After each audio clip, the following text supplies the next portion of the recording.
Welcome back to the Montgomery Companies Podcast. I'm your host, Jordan Montgomery.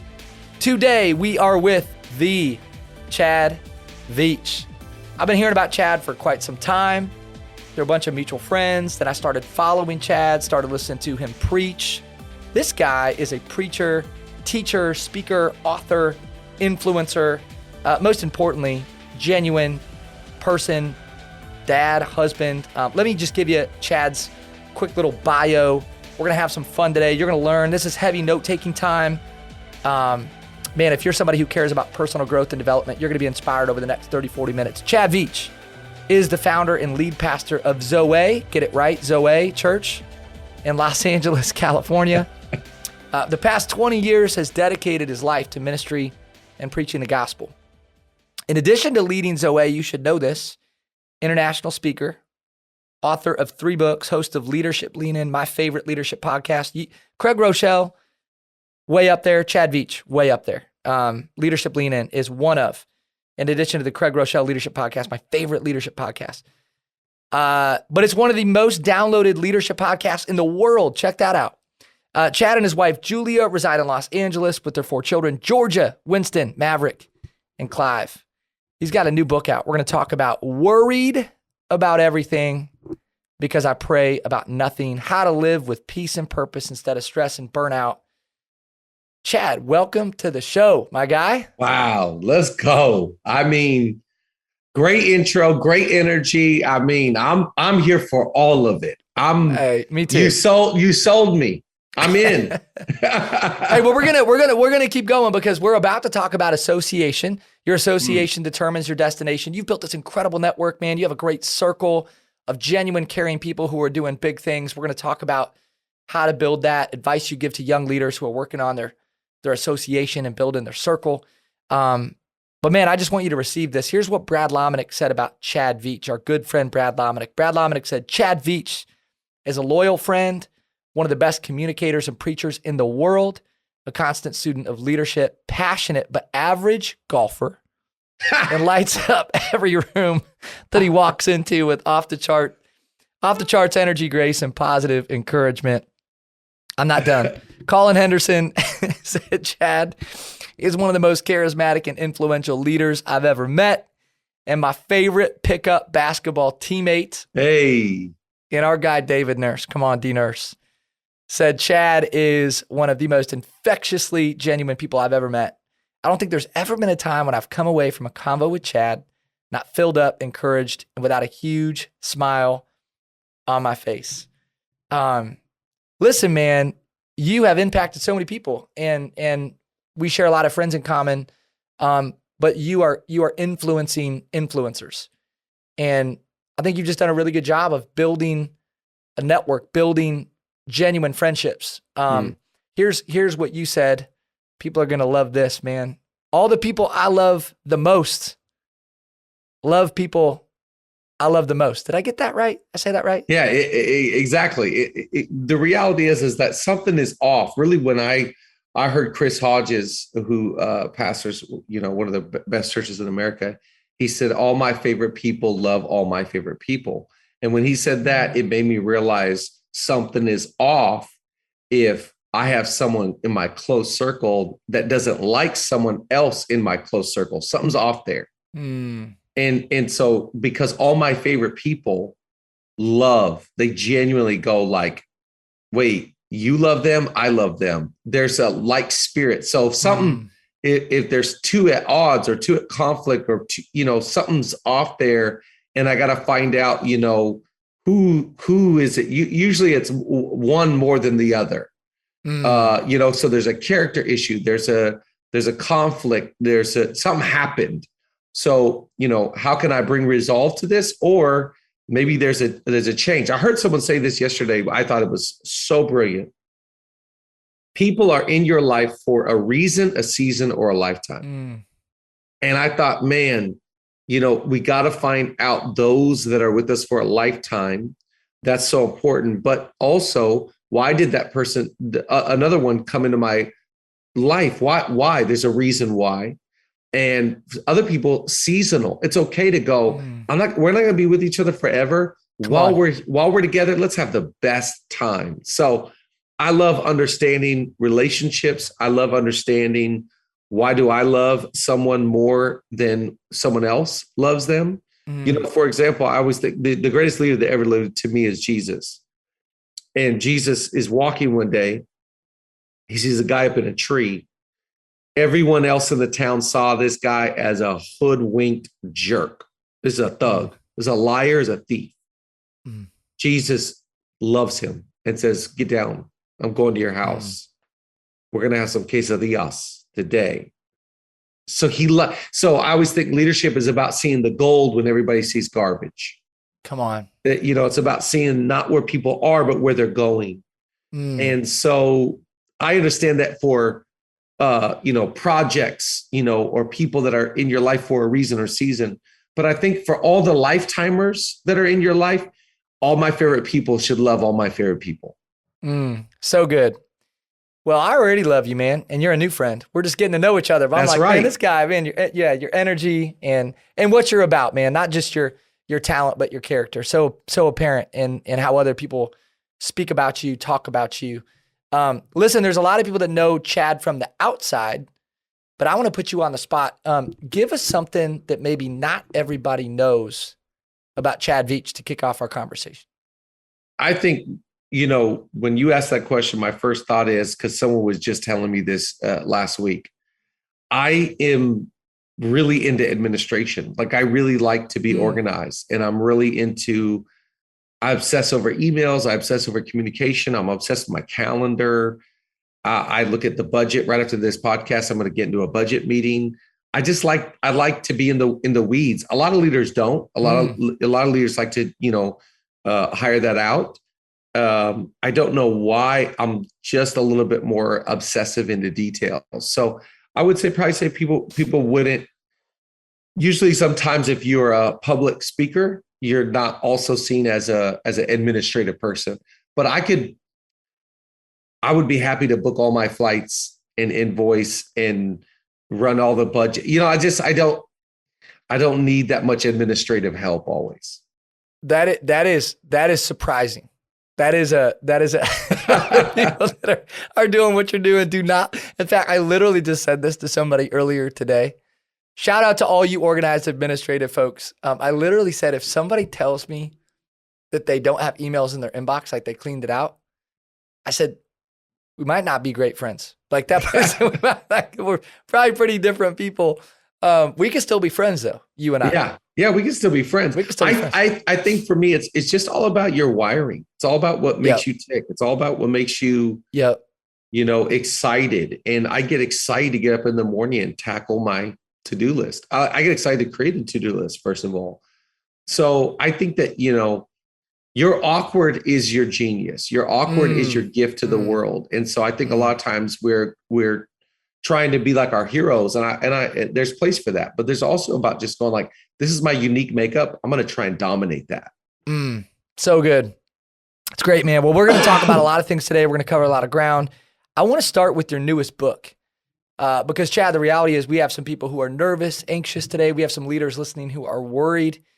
Your newest book, Worried About Everything Because I Pray About Nothing, is filled with practical truth, not just for leaders, but for all people who are dealing with fear, anxiety.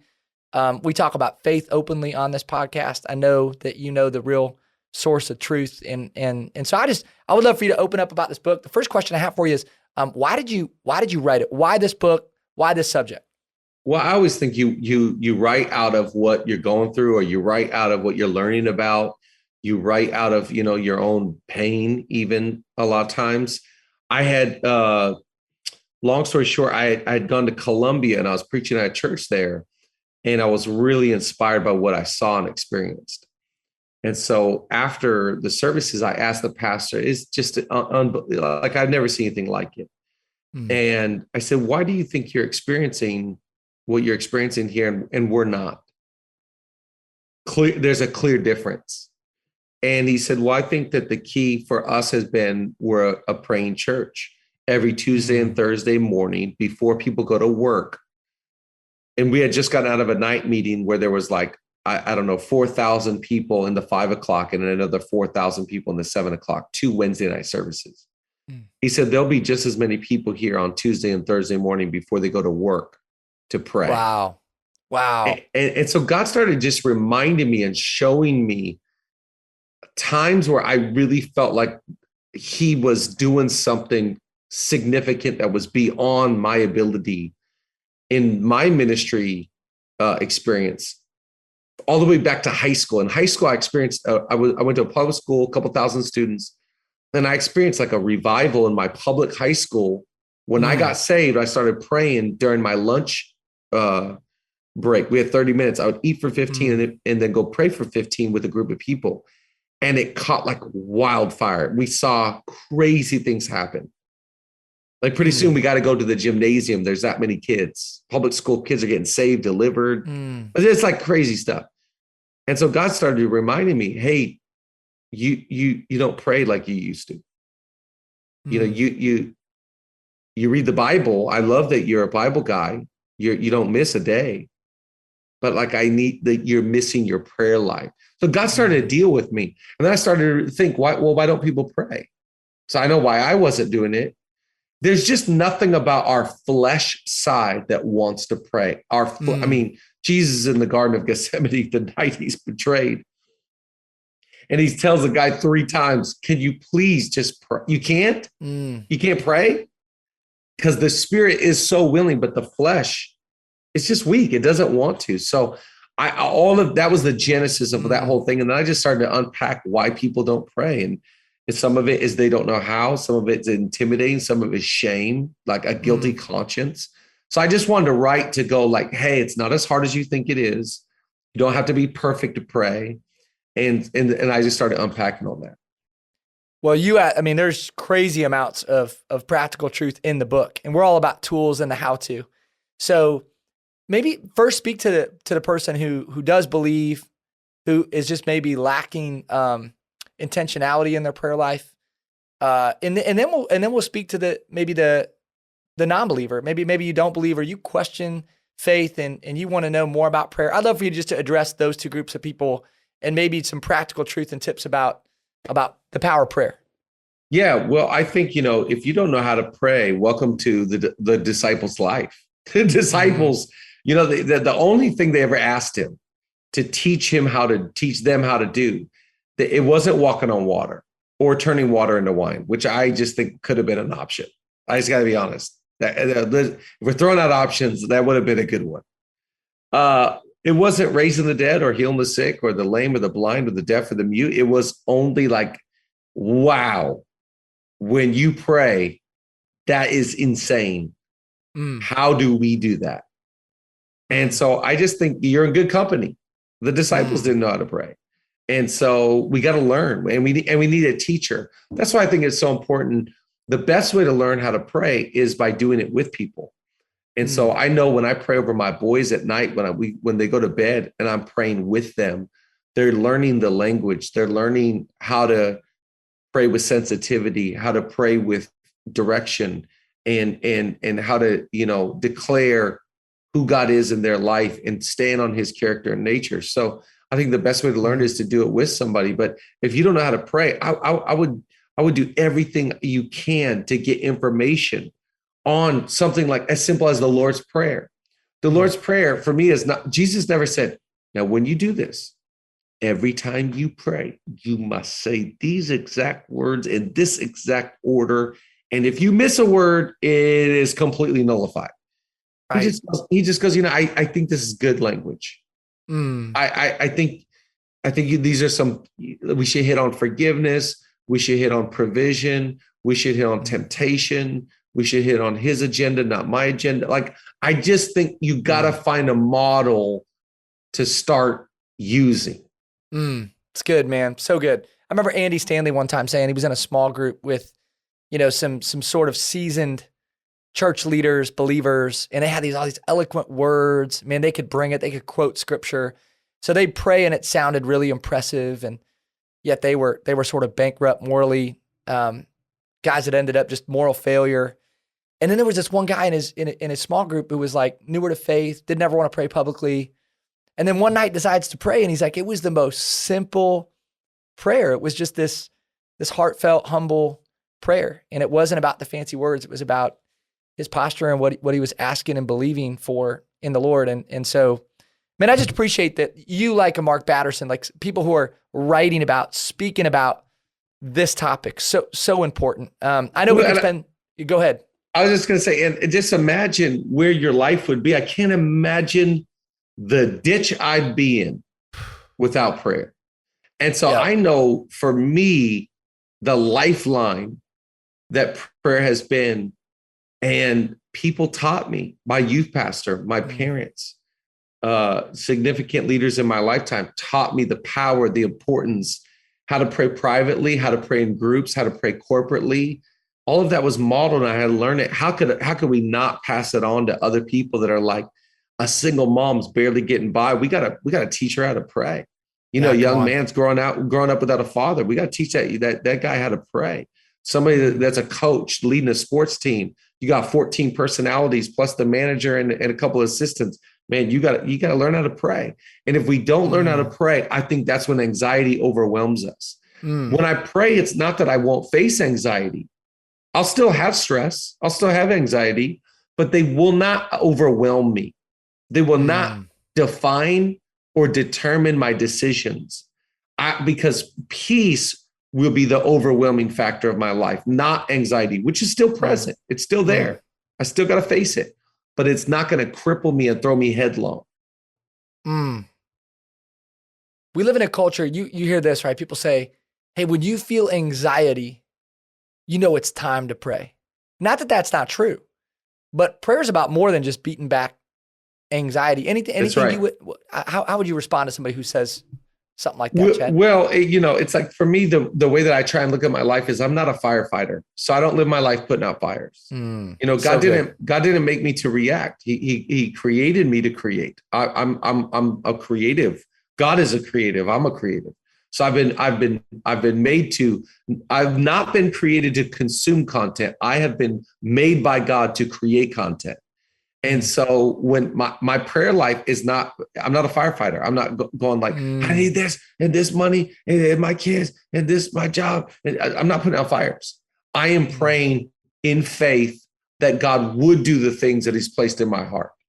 So I'm praying his goodness over my city. So I never look at my city, LA, the most beautiful city in the whole world, the greatest city that God loves more than any other city in the whole world. The city of Los Angeles. I don't ever pray reactionary. I pray from, I think that's one of the great things about prayer is that prayer will always remind you of premise, that I'm praying from, not for. I'm already blessed. I'm already forgiven. I'm already accepted. I'm already loved. I'm already a child of God. I'm already in favor. So because I know who I am in Christ, now I didn't deserve any of that, by the way. I didn't earn it. It wasn't my tithe record, my prayer record, my Bible reading record. It wasn't my mission trip. I didn't earn any of that. It's all by birth, not worth. So when I understand that, then I pray. The Bible says in Hebrews, I come boldly, or other translations say with confidence, to the throne of grace. By the way, that throne is not a throne of judgment alone. By Jesus, it is now a throne of grace. Let's just also get another image. So good. Where is Jesus right now? Where's Jesus? His parents lost God in the New Testament when he was 12. He goes, "What? You should have looked for me in church. You knew your boy was going to be at youth group. How crazy are you guys?" But now it's like, where's Jesus now? We know where he is. And we have to remember that it's a human. It's a 33-year-old that is seated at the right hand of the Father. And what is that human Jesus, the 33-year-old who died on the cross and rose from the dead? What is he doing right now? He is right now praying for us. So whenever you pray, you're partnering with the guy that's praying for you. Come on. That's deep. That's big. We just went to church. We're going to go to the classroom. Somebody's like, man, I need to find out more about this prayer stuff. And I don't know about, and isn't this like the leadership guy? This is the leadership guy. This is the host of the Leadership Lean In. We're going to lean into leadership. We're going to talk some leadership. Chad, I would say this, whether it's in the church, in the marketplace, you are revered as a leadership expert. People come to you for leadership advice. One of John Maxwell's favorite questions has become one of my favorite questions. It's, what is the greatest leadership lesson you've ever learned? So let's just start there. If we're going to talk about the topic of leadership, what is the greatest leadership lesson you've ever learned? Wow, what a question. Many things come to mind right away when I hear that. What is the greatest leadership takeaway, life experience? I think that, there's a line in leadership that I think is very important for all of us to understand. And that's, you might have made a mistake, but you are not a mistake. And John wrote a book years ago that really inspired me, and it was called Failing Forward. And I think that, we have to remember as leaders that the only thing that matters is that you get back up and try again. So we cannot promise perfection, but we can promise progress. And so I think the greatest leadership lesson I've learned is to get back up and try again, and to never be defined by a season or a quarterly report or an annual report.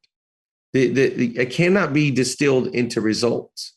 To me, it's always about effort. It's about understanding the inner scoreboard is more important than the outer scoreboard. And even if other people think that I'm winning, if I know inside deeply that I'm not, then I'm a loser. It doesn't matter what other people think about me. It matters what I think about myself. And so at the end of the day, do I make myself proud?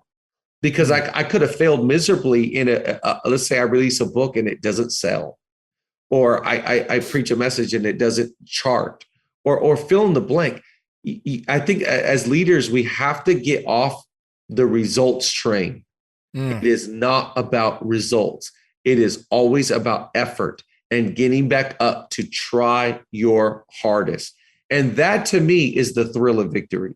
The thrill of victory is never for me in attendance or downloads. The thrill of victory is always putting my head on the pillow going, I know I did my best today.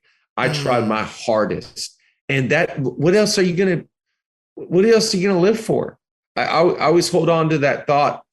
Everything I do it with all my heart. For me personally, as unto the Lord, because I think he's watching. It's like last night I had dinner with, I call him a whale, because he's just a whale of a leader. He's just in his own right. This guy's in development space and oversees billions of dollars annually. He's a whale. And I asked him, he's new to faith, brand new. I said, have you ever heard the parable of the talents? And he said, no. I said, oh, you're going to love this one. I said, Jesus tells a story where the master gives these three guys. He gave one of them 5 talents, one of them 2, and one of them 1. And I tell him the whole story. And the 5 turns into the 10, and the 2 turns into the 4, and the 1 buries it. And I go, think about the ROI, the return on investment, that this guy somehow turned 5 into 10. And one guy turned 2 into 4. And the other guy buried it. And so my friend that's new he's loving it, because ROI, this is his life. It's his deal. And I thought, the reason why I respect you is what I told my friend. The reason why I respect you is because look at the ROI on the talent that God has given you. You can turn property. Everybody else sees it'll never work here. You see something. I think for me, leadership is about going, I got 5 right now, but you just watch. I'm going to turn it into 10.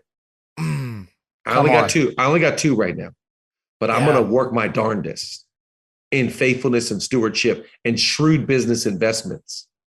I'm going to turn 2 into 4. And I'm going to tell God, you can trust me. You can trust me with more. I think life should go from you oversee thousands to 10,000.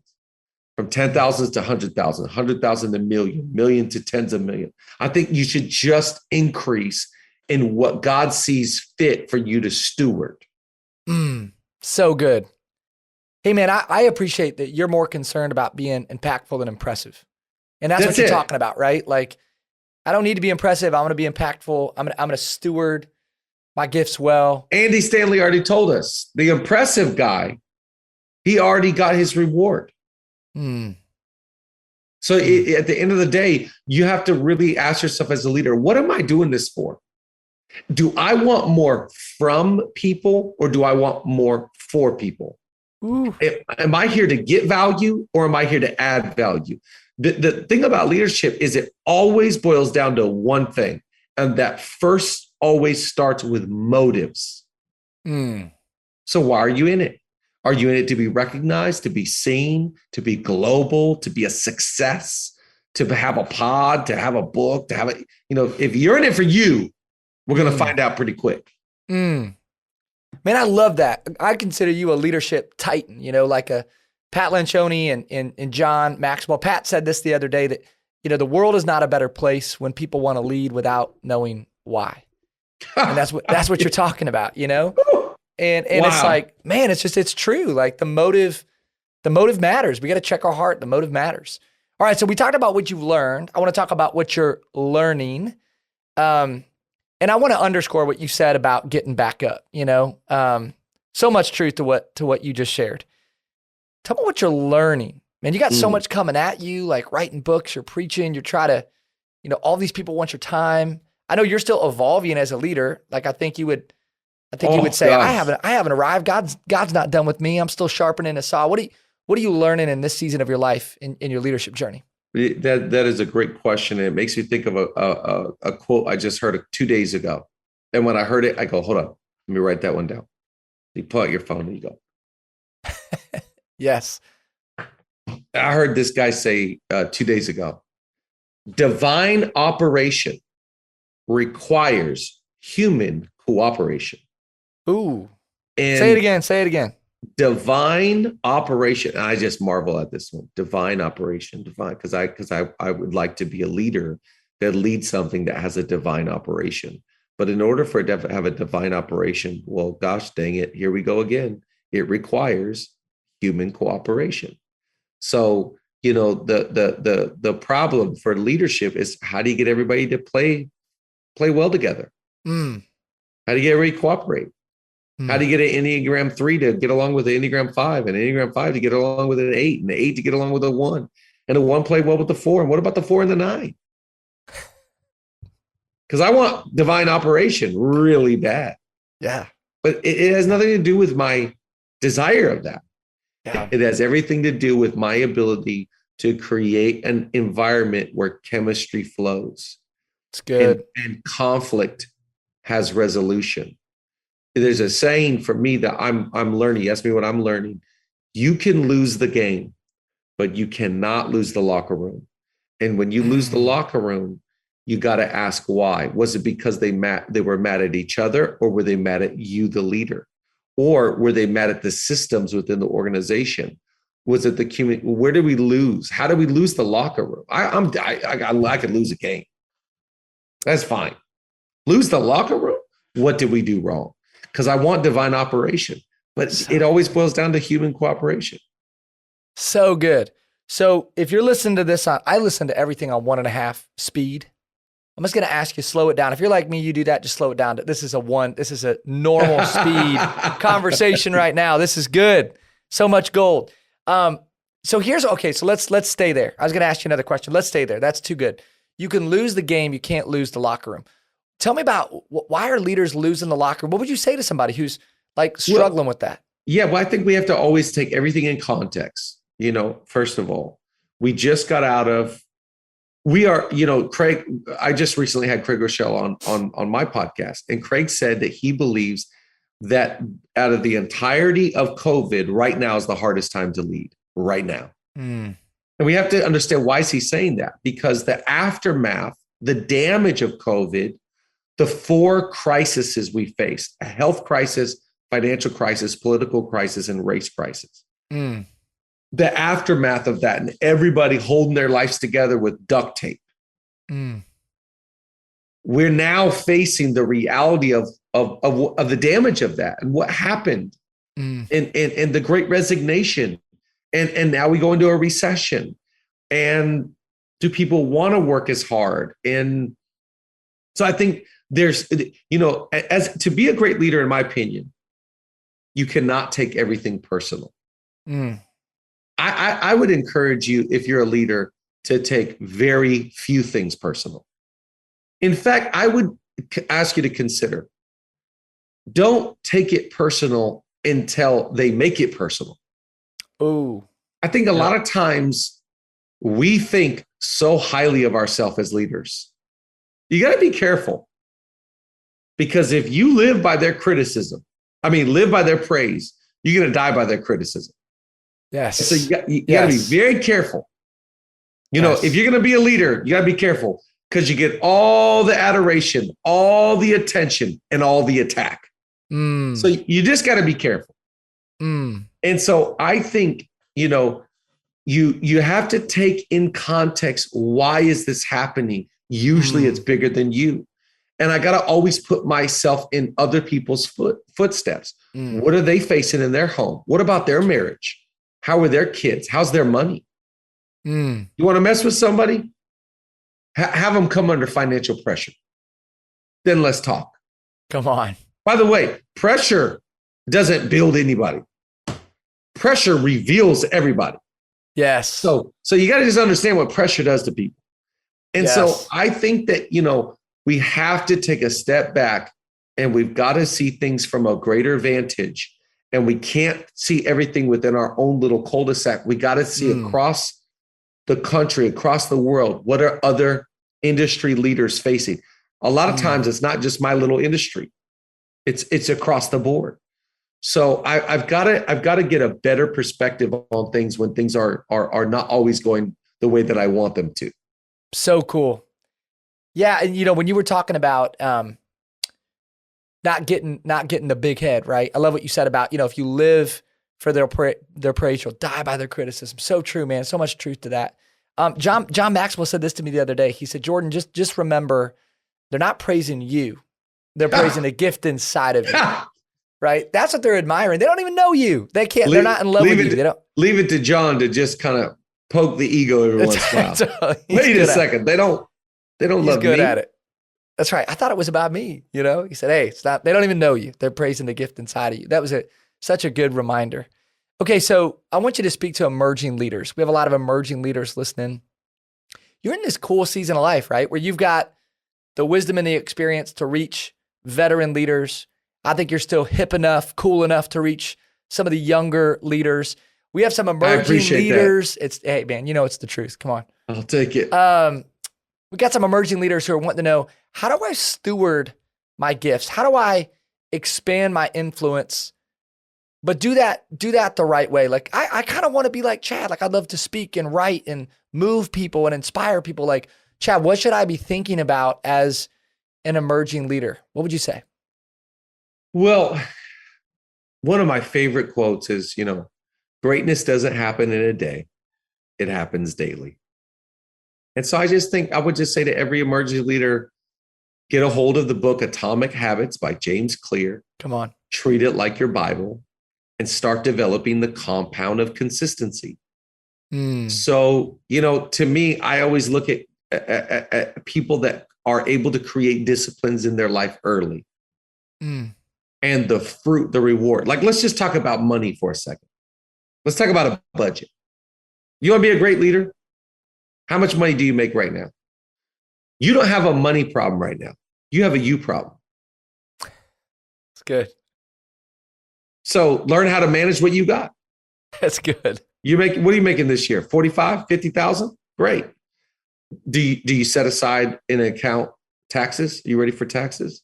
If you're a faith person, for me, I'm a tither. I'm a stickler on that. That's where my faith is at.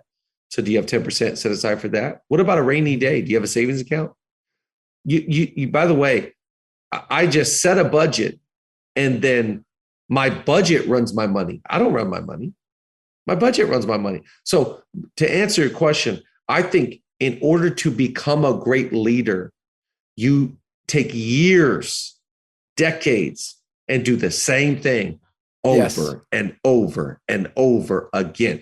It's reading books, listening to podcasts, working out, getting into bigger rooms, find a way to get, exposed to greatness. It's just do the stuff now, because then in 15, 20 years, it's just who you are. It's not a light switch you turn on.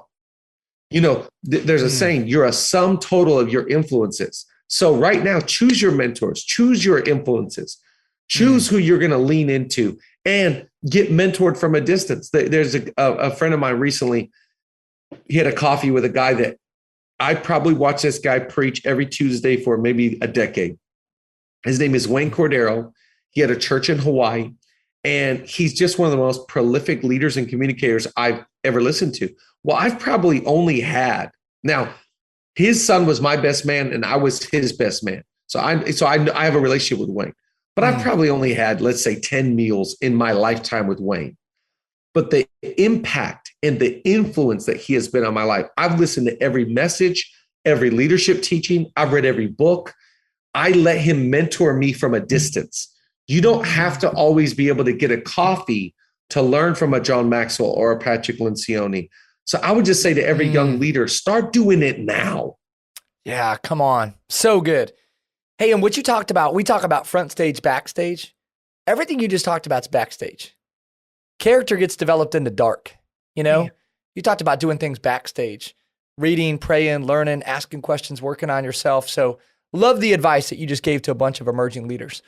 Let's talk to the anything else you want to add to that? Well, because I was just going to say, Colin Henderson's the first person I heard talk about imposter syndrome. And I think he says that 70% of adults in America deal with imposter syndrome. Yes. And I think, good news to you, young leader, if you apply yourself right now, you will not be an imposter. You will be raised up and people will go, dude, they're the real deal. Come on. Like, that's really who they are. I could feel it. It was authentic. They're grounded. They've got their head on straight. They've got their values in order. They weren't looking past me. So good. Like, be real. Yo, so good. Don't you think too? I think we can be impressed with a young leader's talent, but we fall in love with their character. That's exactly. Yeah. And it's cliche stuff, right? Your talent gets you in the door, but your character will keep you there. Yeah. It's cliche, but man, this stuff has been proven over and over again. And we always get disappointed, don't we? We always get disappointed when we see talent not match up with character. Come on. And we feel bamboozled. We feel tricked. And it makes us feel distrusting of others. And it makes us feel like anytime we do see personality or we do see someone with flair or gifting, that we get suspect or we get put off. I think it's okay to have great personality, but please, I'm just going to ask you, if you got great talent, match that with phenomenal character. So good. I was a young leader. I would just confess, Chad. I was underdeveloped and overexposed, and eventually that caught up with me, and I wish I would have heard this message earlier. I wish I would have taken the message seriously earlier. And we're going to start to land this plane, man. As we come down, I would love for you to talk to the veteran leaders. Because there's some veteran leaders frustrated with this younger generation, and you're kind of somewhere in between. I know you're dealing with both generations. You're influencing the influencers on both sides. What would you say right now to a veteran leader who's listening about dealing with the younger generation and expanding their influence in the midst of generations they don't understand? Well, I always think, it's just a tricky, sad deal for me when you see an older leader that forgets where they came from. Because you, my friend, you forgot, didn't you? That somebody was patient with you. Someone gave you a chance. You forgot. I think we have to always remember I was a knucklehead. I had an attitude. I didn't have a clue. And somebody took a risk on me. Somebody got a coffee with me.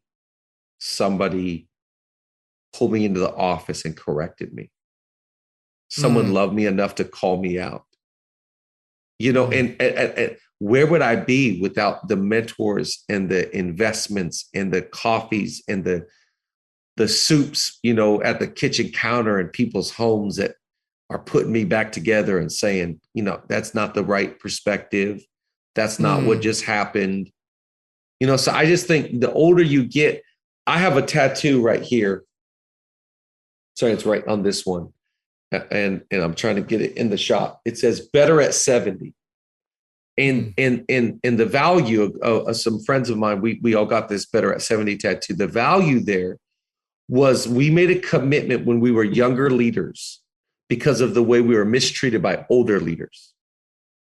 We made a commitment that when we turned 70, we made a vow to each other that we're going to be sweeter and kinder and more generous, and we're going to invest more, and we're going to be our happiest days. We're going to be better at 70 than we were at 30.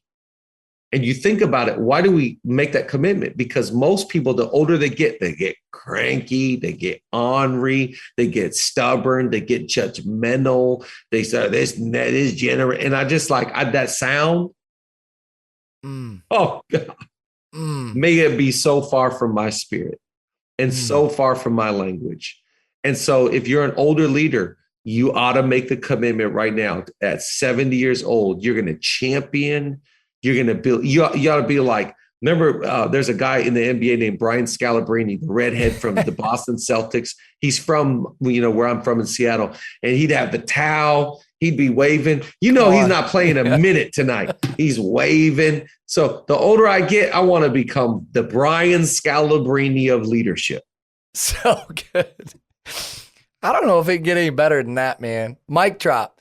That's great wisdom to leaders. I love better at 70. What an awesome mantra. Man, this has been so fun. I want to keep going, but hey, listen, you have things to do and people to serve. I could jam with you for hours, man. I love talking. It's my favorite subject. I just love talking about leadership, and I love talking about it because I really feel like I'm just starting to learn something. I'm just starting to don't you feel that way? It's like I'm just starting to figure out, that's what I was doing wrong.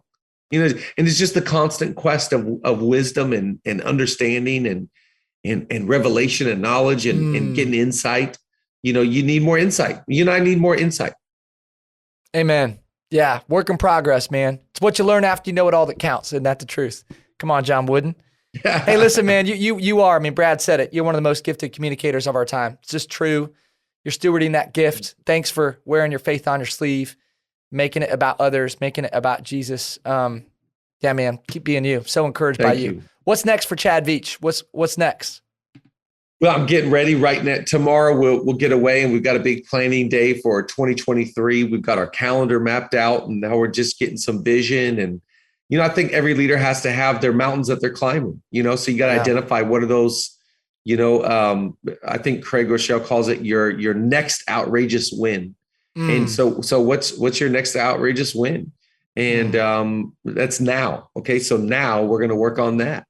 And now we're going to climb that mountain. So we're still defining that. We're still trying to understand what that needs to be. And I've never been more, obsessed about learning about parenting and wanting to be a great father.